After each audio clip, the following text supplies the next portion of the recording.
It's tabletop time. I deploy. Here. Yeah.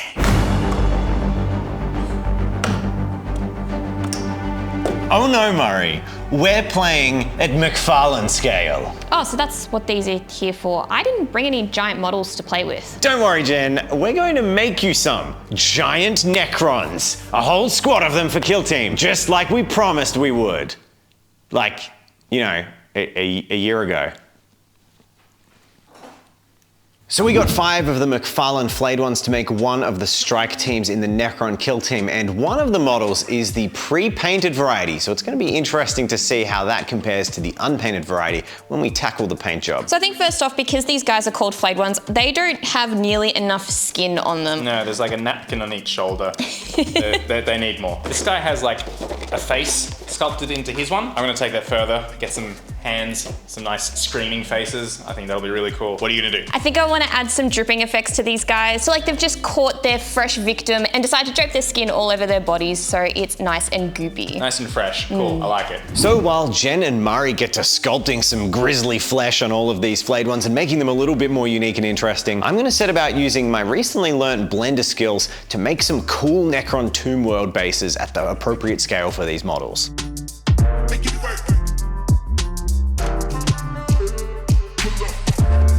So looking at the packaging, the Necron comes fully assembled except for one piece of its spinal column, which just sort of plugs into the back. Now I think the most important thing for us to find was some very Flayed One poses. Lots of hunched backs and creepy Edward Scissorhands. These models had a pretty decent range of articulation, so we could get some pretty gnarly poses in there. I definitely wanted one where the Necron looked like it just skewered someone, and another one where some flesh was dripping off of his claws. We tried to keep to a creepy vibe as much as possible, with lots of the heavy hands dragging around and having just minced some poor hapless bystander. Once we found a pose we were happy with, we simply drenched the joints in super glue to help hold it in place. These didn't need to be posable in the end after all, but once we were happy with our poses and had successfully glued our hands to everything in the room, we moved on to just a little bit of customizing. As I'd stated before, I wanted to add a lot more flesh to these guys. 3 pieces around their shoulder and their head just weren't enough for me. For this project, we decided we'd be using milliput to try and make our extra bits of flesh. Milliput is a versatile epoxy that is used in 2 parts that allows you to create a substance that you can put on your models. It hardens within 3 to 4 hours, so it was pretty good for this project because we knew we'd be able to work with it pretty fast. I managed to sculpt a hand in one of them, a screaming face down the side of another one's head, and then for a final touch on one, I sculpted an ear and part of a scalp just to add a little bit more creepy body horror.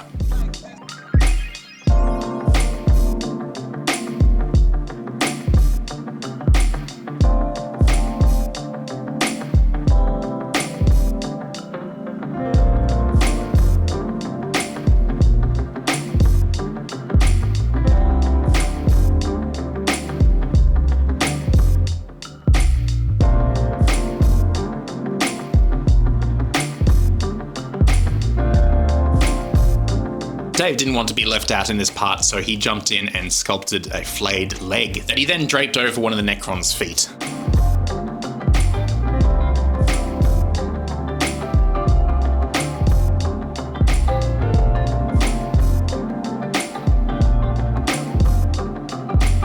So when it came to sculpting my Necrons, I knew, like Murray, I wanted to include more flesh. I decided to start with these pieces first, making different sizes of flesh that could be draped over the models. In particular, I wanted to create different bits of detail. This is pieces where skin had been sewn together, or this really gnarly looking bowl thing I had happening on the back. There's like worms and pus coming out of it. It's pretty gross, but I think it looks awesome.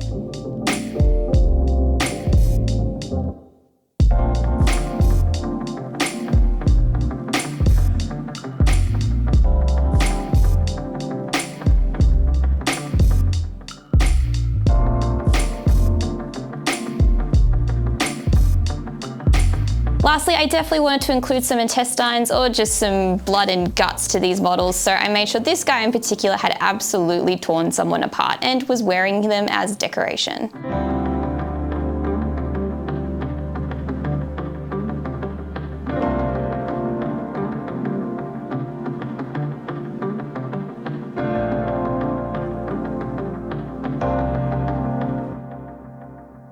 After sculpting all this, I then realized that I had done this the wrong way because I also wanted to just do some battle damage on some of them using the clippers and knife. And of course, this would have been a lot easier if I'd done it before I put on the drying and still soft milliput. But still managed to do some pretty cool battle damage to some of their heads and limbs.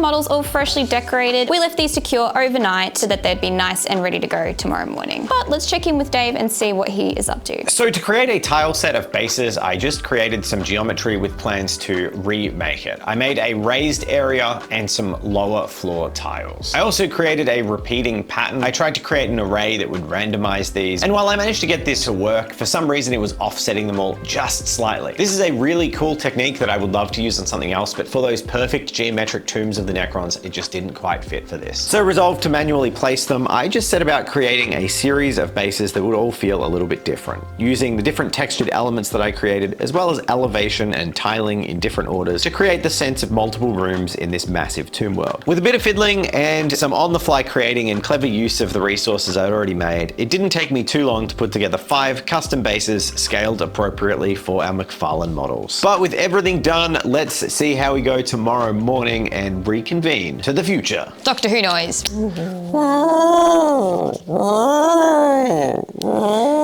That's the sad TARDIS. All right, your models look awesome. We've done a great job fleshing up all of these flayed ones, but what's next? Fleshing.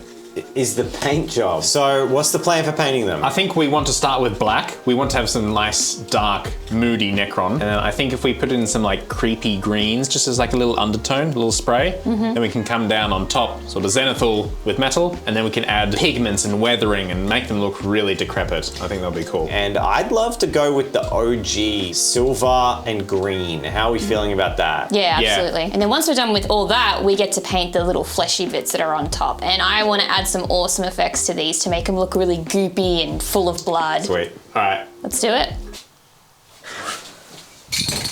So we had decided we wanted to go with the classic color scheme for Necron. However, we only had gloss black spray remaining, but we decided that would probably work to our advantage. We want them to be nice and shiny, just dark. Then I grabbed a purple to spray their undersides to give them this really sinister and evil light. Then grabbing a fairly dark green, I sprayed them all over, using this purple to sort of mix the colors while they were still wet. And then I gave them a quick squirt from the top down using a bit of lead belcher. With that done, we wanted to differentiate some of the different elements on the model. So I grabbed some silver on a dry brush and just went to town on all of the metal in the underskeleton parts of the Necrons. Necrons now seem to be made up of 2 layers, sort of an underskeleton and then some armor plating that goes over the top. And several of those components on these Necrons have been broken off, revealing the plain skeleton underneath.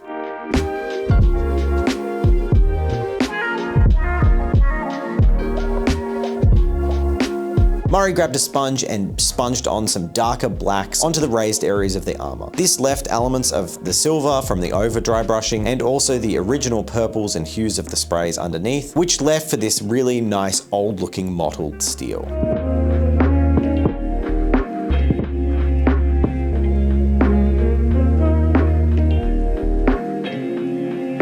And then I moved off to do some basing. I wanted to reflect the idea of these black monolithic Necron tombs, so a lot of it will be captured in some source lighting. And as I'd sculpted in a whole bunch of little recessed areas to have some glow coming out of, I was pretty happy with that. I primed them all black, and then in some of the raised areas, I used a dark black gold from scale 75 just to pick out some more eloquent, lovely areas. I washed these with a green shade just to keep the tone all together in that dark green Necron tomb. And then on some of the different textured areas of stone, I dry brushed them in a deep gray, just to pull them slightly away from the black. With these done, I experimented with different techniques to lay down an airbrush glow. I sprayed in some gray and white, and then used one of the Citadel contrast sprays over the top, Warp Lightning, to try and get a green glow.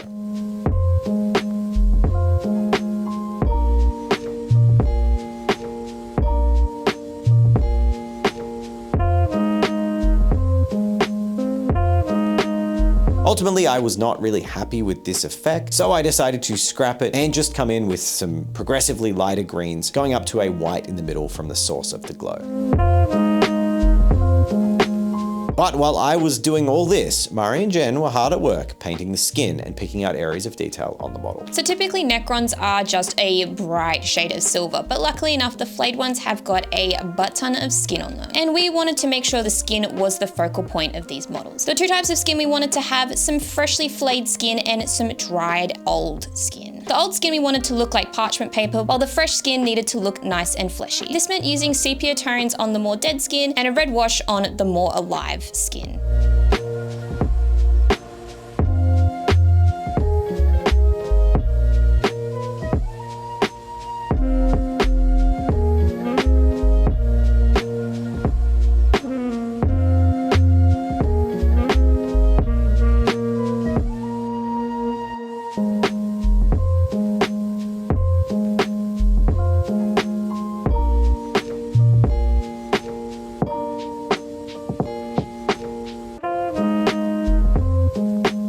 I have finished painting the skin, and now it's time to do all the special effects and weathering. And then they'll be attached to their bases, and they'll be done. We have a lot of silver metal to weather, so I'm going to go for a nice, strong, rusty red. And I'm just going to apply this liberally into all the extremities and the joints.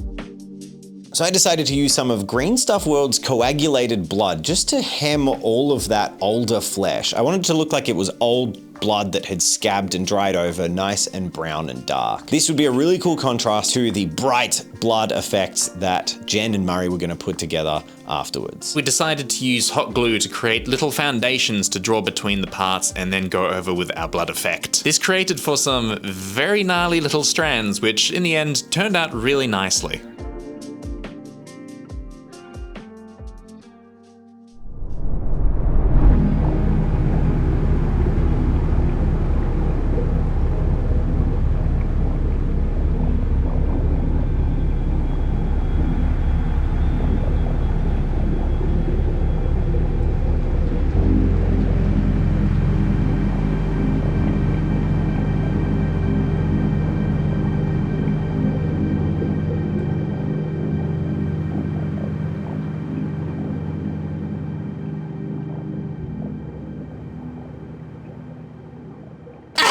Oh, would you look at these? What a bunch of fun this was. This was a wild whirlwind of crazy team effort. Well done to both of you. I think everyone has brought something to this project, and it really wouldn't have been possible without everyone's contributions. So super stoked. I love all the effects we've put on it, and these guys look a lot cooler than normal Necrons. I definitely think that these will be a gnarly matchup for our giant space marines. It'll be really fun. We've just got to get that second fire team done. So make sure you drop a comment in with what you think the second fire team for our Necrons should be. And if you enjoyed this video, make sure to like and subscribe. It lets us know that you love what we're doing. Can we paint something maybe not as disgusting next time? Like, this was fun and all, but like, these are pretty gross. I think they're beautiful. This will be our metallic. Oh my god, stop. You're an animal, sir. Oh my god. Good catch. I'm sorry.